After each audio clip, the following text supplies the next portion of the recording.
கோபி மேல எந்த தப்பு இல்ல. நம்ம போய் போலீஸ்ட்ட பேசிட்டு கோபிய வீட்டுக்கு கூட்டு வரலாம் அப்டி சொல்லிட்டு ராதிகாவ அவங்க அம்மா வந்து கூப்பிடுறாங்க. அதெல்லாம் நான் வரவே முடியாது. அவரு செஞ்ச தப்ப அவர் அனுபவிச்சு தான் ஆகணும். அவர் அங்க தான் இருக்கணும் அப்டின்னு வந்து ராதிகா வந்து ஸ்ட்ரிக்ட்டா சொல்லிடுறாங்க. ஸோ இந்த சைடு வந்துட்டு அவங்க மாமியார் வந்துட்டு பாக்கியா கிட்ட என்ன சொல்றாங்க அப்டின்னா, அவன் செஞ்சது தப்பு தான். இருந்தாலும் நீ வந்து போலீஸ் கிட்டலாம் போயிருக்க கூடாது. அவன வார்ன் பண்ணியிருக்கணும் அப்டி சொல்றாங்க. எத்தன தடவ அத வார்ன் பண்றது? சொன்னா புரிஞ்சுக்கிற ஆளு அவங்க இல்ல.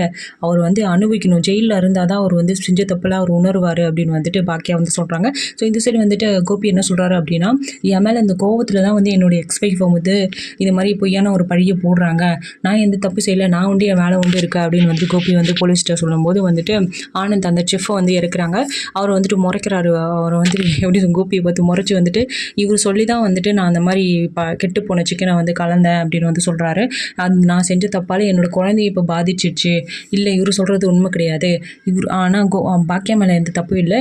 இவர் தான் வந்து சொன்னார் நான் அந்த மாதிரி தப்பு பண்ண சொல்லி அப்படின்னு வந்துட்டு செஃப் சொன்ன உடனே போலீஸ்க்கு செம்ம கோவம் வந்துடுது. என்னையா நீங்கள் உங்கள் குடும்ப பிரச்சனைக்கு நீங்கள் வந்து பப்ளிக்கை வந்துட்டு இது பண்ணுவீங்களா? அவங்களுக்கு ஏதாவது உயிருக்கு ஆபத்தாயிருந்தால் என்ன பண்ணுறது அப்படின்னு சொல்லிட்டு செம்ம கடுப்பாக வராங்க.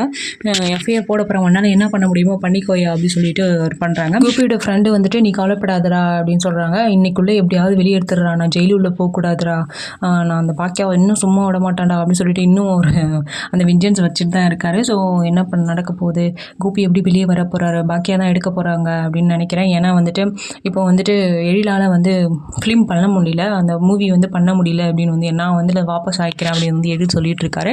ஸோ இந்த ரீசனுக்காக மேபி பாக்கியா வந்துட்டு வாபஸ் ஆகிறதுக்கான வாய்ப்புகள் இருக்குது. ஸோ என்ன நடக்க போகுது அப்படின்றத பார்க்க